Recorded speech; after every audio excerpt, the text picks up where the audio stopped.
Hi everyone, this session I am going to discuss about stator design of a three-phase induction motor. That is step-by-step procedure to design the stator. In the previous session, we learned output equation for three-phase induction motor. Kindly go through it, then only you will understand the stator design procedure. If you missed, the link is given in the description. Kindly go through that output equation video, then come back to stator design. Q equal to C naught D square L NS kVA. So this is output equation for three-phase induction motor that we derived last session. Here Q, we normally for induction motor we will mention in terms of the rating in terms of kilowatt and HP. For our simplicity, we will convert into kVA. So how to convert into kVA? Kilowatt divided by efficiency into power factor will give kVA Q. Or if the rating is given in HP, then HP into 0.746 divided by efficiency into power factor will give the Q value, that is in kVA. So we have to convert either kilowatt or HP in terms of kVA. So that is the first step. So we will get a Q value. Next, C naught, output coefficient. What is the C naught formula? 1.11 pi square BAV AC kWs into 10 power minus 3. Here all are constant. So for induction motor, from the first module we can select the BAV value, AC value. kWs is binding factor. If it is not given, you can take 0.955. That you would have learned in the lower semester. So from that we will get a C naught value. So now we know Q value, we know the C naught value. NS is the speed in RPS. So NS formula is nothing but 2F by P. If it is RPM, 120F by P. This is RPS. So 2F by P. By using that we can calculate NS value. So now we know Q, C naught, NS. From that we can get a D square L. That is the main dimension. D and L is there. So D square L. So what is D square L? Q divided by C naught, NS. So we can calculate that D square L Q divided by C naught NS. Now if we substitute, we will get a constant. One numerical constant we will get. So D square L equal to some value we will get. But the value consists of D square L. But we want D and L. So for that, like DC machine, here also we will use the L by tau ratio. Here we have four categories. 1. L by tau equal to 1 if you consider overall performance. If you want overall performance to be good, then you have to take L by tau equal to 1. Or if you consider only on the power factor. So if the machine is designed for power factor, then only L by tau ratio is 1 to 1.25. Any value in between that you can take. Otherwise you can use simplified version, tau equal to root of 0.18 L. So this formula also you can use it. Then for good efficiency, you have to keep L by tau equal to 1.5, and for minimum cost, you have to keep L by tau equal to 1.5 to 2. So we have to select any one. From that, we have to take that numerical constant L by tau. So here, what is the tau? Tau is nothing but a pi d by P. Pi constant, D diameter, P number of pole. So they would have given that number of pole, pi is constant. So if you substitute, you will get that value. So first you have to substitute L equal to some constant into tau. We will get L equal to some constant into tau. We will get then L equal to some constant in terms of D we will get. See here, first D square L equal to some constant, we got it. After that we have to select any one.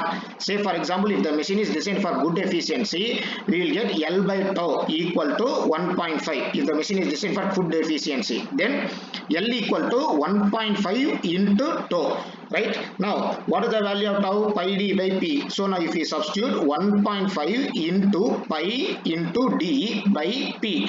Now 1.5 pi is constant. Then P also we know, if you put we will get a tau in terms of D you will get. So now what is L? L is nothing but 1.5 times of that tau. So we will get a L in terms of some constant into D we will get. So this is the length. So length will get a some constant in terms of D. Now this L value we have to substitute here. Now if you substitute L is nothing but some constant into D, so that you will get some constant into D cube. So D cube equal to some constant you will get. From that you can get a D value. So once you get a D value, that D value if you substitute over here, you will get a L. Like DC machine, we can calculate the D and L value. The difference is the range, L by tau range. Right. Then from the above, we can calculate D and L.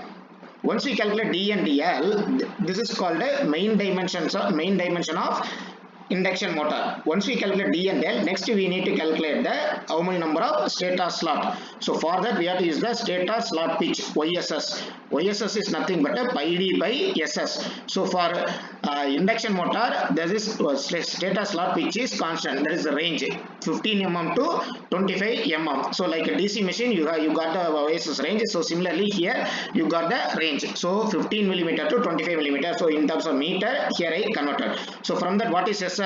Stator slot, number of stator slot. This is stator slot pitch. So SS equal to pi D by YSS. Now you have to put the one value. Now we know the D value. Pi is constant. Now instead of YSS, first you put one value. You will get a one number of stator slot. Then you put the another value. You will get the another number of stator slot. So that you will get the stator slot range you will get. Then we need to finalize. From the range, we need to finalize one stator slot. So stator slot, another formula we have to use.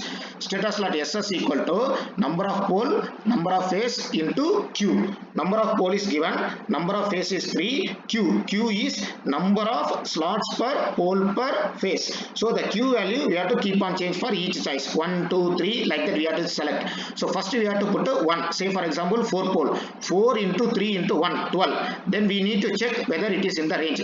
If it is not, then 4 into 3 into 2, then 4 into 3 into 3, then 4 into 3 into 4. So we will get a number of choices. From that we have to check whether it is in the range. Whichever is in the range, that we have to fix a SS. Okay, so now we got a D, we got L, then we got SS, number of stator slot. After that we need to get the winding parameter. First, for that we know the BAV value, BAV equal to P5 by pi dl. So from that, what is pi? Pi is nothing but BAV pi dl by P. From that we will get a flux. After that, from V phase, what is the V phase formula? 4.44 F phi m T phase KWS. So from that we can calculate the T phase value. So what is T phase? T phase is nothing but a V phase divided by 4.44 F F phi kWs. So from that we will get a T phase. So this is what this is number of turns per phase. From number of turns per phase we can calculate number of conductor per phase. One turn consists of 2 conductors. One turn consists of 2 conductors. So we have to multiply by 2 to get a Z phase. So number of conductor per phase is Z phase, which is equal to 2 times of T phase. So total number of conductors. Total number of conductor means we got a 3 phase. So number of conductor per phase we have to multiply by 3. So it will give total number of conductor in the stator. That is Z. Z equal to Z or only ZS. So Z equal to 6 times of T phase. Now this is the total number of conductor and SS is the total number of slot. So number of conductor per slot is nothing but a ZSS. Number of conductor per slot. ZSS equal to Z by SS. Z is total number of conductor. SS is total number of slot. So that we will get a total number of conductor per slot. So yes, ZSS we will get. So as of now we got a D, L, then number of stator slot, then number of conductor per stator slot, we got it. Now what is the cross sectional area and the diameter of the conductor? For that we have to use the Q formula. Q equal to 3 V phase I phase into 10 raised to minus 3. From that we can get I phase. I phase equal to Q divided by 3 V phase into 10 raised to minus 3. Now we got the current. From that we can calculate the conductor cross sectional area, that is winding cross sectional area. Winding conductor cross sectional area, AC. AC is nothing but a current divided by current density. Current, just now we got current density, they will give in the problem statement. Del value they will give in the problem statement. Now if you substitute, you will get a AC, conductor cross sectional area. What is the mathematical formula for cross sectional area? Pi d square by 4. It is nothing but a pi r square. We never use r radius, we will use diameter. So pi d square by 4. So AC equal to pi d square by 4. From that we will get a d square. AC 4 AC by pi. So D equal to root of 4 AC by pi. So this is the conductor cross sectional area, that is winding conductor cross sectional area. D we got it. right? So this is complete design of stator. So what and all we calculated? In that first we calculated D and L. After that we calculated SS, number of stator slot. After that we calculated T phase. From T phase we calculated total number of conductors per stator slot. Then we calculated what is the conductor cross sectional area. Then we calculated what is the diameter of the conductor. So this will give the complete design of stator, induction motor, stator. If you have any doubt, mail to me.